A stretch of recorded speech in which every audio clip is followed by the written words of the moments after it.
अस्सलाम वालेकुम नाज़रीन, मैं हूं यासिर मंजूर। आप देख रहे हैं एक्सप्रेस नाज़रीन। नहायत अफसोस के साथ पहले व्लॉग में भी मुख्तसर सा जिक्र किया था हमने, जो एक कश्ती आपको पता तारकीन वतन जो पाकिस्तान छोड़ कर जा रहे थे डंकी लगाकर यूरोप के लिए निकले थे, उनके हवाले से हमने पहले भी बात की थी। तो आज उसकी ज़रा वजाहत के साथ गुफ्तगू करते हैं।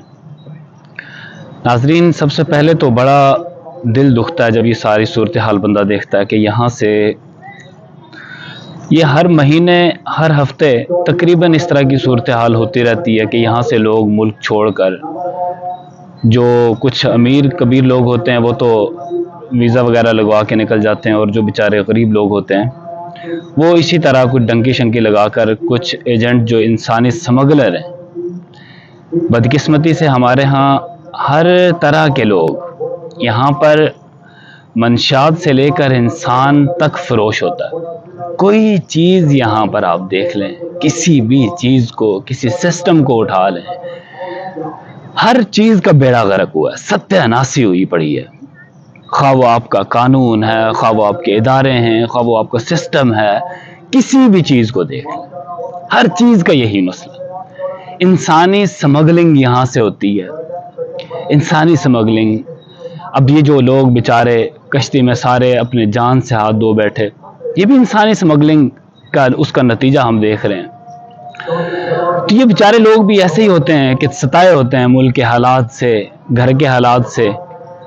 जब होता कुछ नहीं है मुल्क में तो फिर लामला हर बंदा वो कोशिश करता है कि यहाँ से निकलूं कहीं ना कहीं, कम से कम अपनी ज़िंदगी को अजाब में डालकर।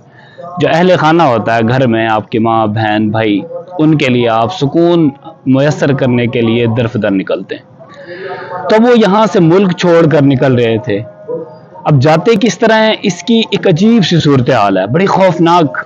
चंद लोगों से मिला हूँ मैं, तो उनसे ये जब तफसीलन इस हवाले से बात हुई तो मुझे अंदाज़ा हुआ कि किस मुशक्क़त से ये लोग अपनी जान को हथेली पे रख कर यहाँ से निकलते हैं।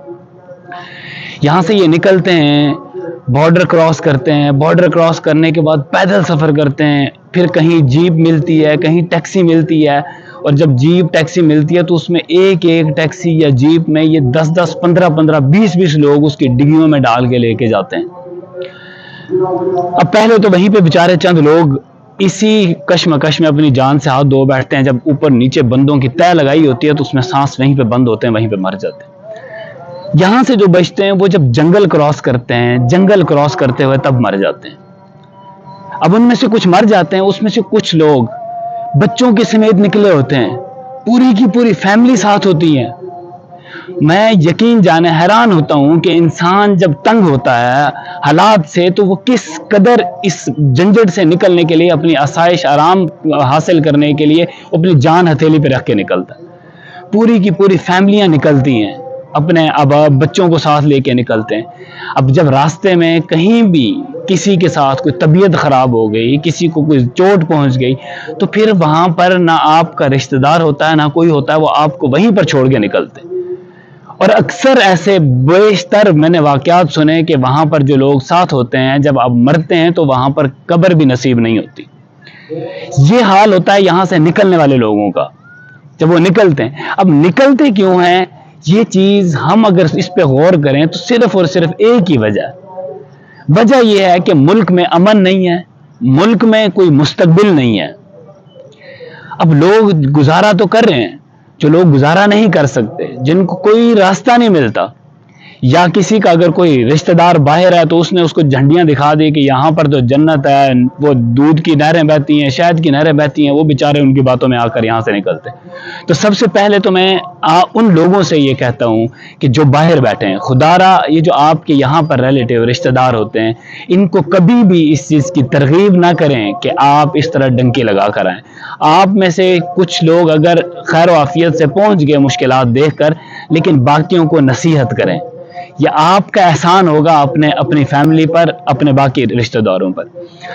अब यहाँ से जब ये लोग निकलते हैं, निकल कर वहाँ पहुँचते हैं, पहले तो अव्वल आधे से ज़्यादा रास्ते में, जिस तरह के मैं आपको बता रहा हूँ कि कहीं बॉर्डर पर उनको मार दिया जाता है, कहीं पर वो जंगलात में वो जानवरों का शिकार हो जाते हैं। जो बच जाते हैं तो वो बेचारे جیسا کہ آپ نے دیکھا ابھی کشتی ڈوبی اور کشتی میں 700 لوگ تھے، 700 لوگ، اور جس میں سے ابھی 80 لاشیں نکلی اور 80 لاشوں میں سے اکثریت ان کی جو تھی وہ پاکستانی تھے، اور پاکستان کے ساتھ ہماری ریاست جموں کشمیر، آزاد جموں کشمیر، اس کے لوگ تھے۔ آپ اندازہ لگا لیں کہ اس ریاست میں، اس ملک میں رہنے والے لوگ کتنے تنگ دستی کا شکار ہیں کہ وہ اپنی جان کی فکر کیے بغیر، اپنی جان کو ہتھیلی پر رکھ کر یہاں سے نکلتے ہیں، اور ان کو فکر نہیں ہوتی اپنی جان کی، اپنے اہل خانہ کی۔ وہ بیچارے اس کشمکش میں یہاں سے نکلتے ہیں کہ شاید کچھ حالات بہتر کر لیں گے۔ اب جب وہاں سے پہنچتے ہیں تو وہاں پر پہنچنے کے بعد ان کے ساتھ کیا صورتحال ہوتی ہے، اس پہ بھی میں ایک رپورٹ دیکھ رہا تھا۔ وہاں پر پہنچتے تو بیچارے چھپ چھپ کے کام کر رہے ہوتے ہیں، کہیں کام کریں گے تو دن کو ایک ایک کمرے میں کوئی 20 25 لوگ رہتے ہیں۔ تو کیا یہ ساری چیزیں اگر ان کو ہم دیکھیں، بڑے غور سے سوچیں ان چیزوں پر، تو اس میں قصور کس کا ہے؟ کیا ہمارے پاس ملک میں وسائل نہیں، یا ہمارے پاس محنت کرنے والے لوگ نہیں؟ اگر حقیقت پوچھیں تو یہ صرف اور صرف یہ کرپشن کے نظر اور یہ لا قانونیت کے نظر ہوا ملک ہے جس کے نتائج ہم بھگت رہے ہیں۔ اس کا نتیجہ یہی آنا ہے۔ آج اگر یہ لوگ نکل رہے ہیں، کل بھی لوگ باز نہیں آئیں گے، وہ بھی نکلیں گے، ان کو اسی طرح جان سے ہاتھ دھونے پڑیں گے۔ جب انہیں نظر آ رہا ہے کہ اس ملک کے اندر ہمارا مستقبل نہیں ہے، ہمارے یہاں پر نہ آپ کو پروٹیکشن ملتی ہے، نہ آپ کی عزت محفوظ ہے، نہ آپ کی جان محفوظ ہے، تو جب اس طرح کی ساری چیزیں ہوں گی، یہ ساری صورتحال ہوگی، تو اس صورتحال سے نمٹنے کے لیے اس بستی کے، اس ریاست کے، اس ملک کے لوگ کیا کریں گے؟ اب یہاں سے وہ لوگ بیچارے نکلتے ہیں، اپنی جان کا نذرانہ پیش کرتے ہیں، اور وہاں پر جا کر محنت مشقت کرتے ہیں۔ تو ان تمام چیزوں پہ پہلے تو میں یہ آپ لوگوں سے بھی گزارش کرتا ہوں کہ خدا را نہ اس طرح جانوں سے کھیلیں۔ جس رب نے پیدا کیا ہوا ہے اس نے رزق ہر حال میں دینا ہے، کم زیادہ یہ دنیا کی آسائشیں ہیں، آرام ہیں، وقتی طور پہ ہیں، ان کی طرف نہ توجہ دیں، اپنی جان نہ دھو بیٹھیں ہاتھوں سے، اس طرف توجہ دیں۔ یہ مجھے اندازہ ہے اچھی طرح کہ اس ملک کے جو لوگ ہیں جنہوں نے کرپٹ ٹولا بیٹھا ہوا ہے، اس ملک کے قابض لوگ جو ہیں، ان لوگوں نے اس ملک کے حالات سدھرنے نہیں دینے، اس ملک کو کسی بھی طرح سٹیبل نہیں ہونے دینا۔ آپ ان کی طرف توجہ مت دیں، لیکن خدا را اپنے اہل خانہ کے لیے، اپنے رشتہ داروں کے لیے، اپنے بچوں کے لیے، ان کے لیے اپنی جان محفوظ رکھیں۔ اس وقت اگر وہ لوگ جو یہاں سے نکلے تھے وہ دیکھ سکتے کہ ان کے ماں باپ پر، ان کے اہل خانہ پر، ان کے بچوں پر کیا گزر رہی ہے، تو بخدا یقیناً میں کہتا ہوں کہ وہ کبھی بھی یہ حماقت نہ کرتے، یہ غلطی نہ کرتے۔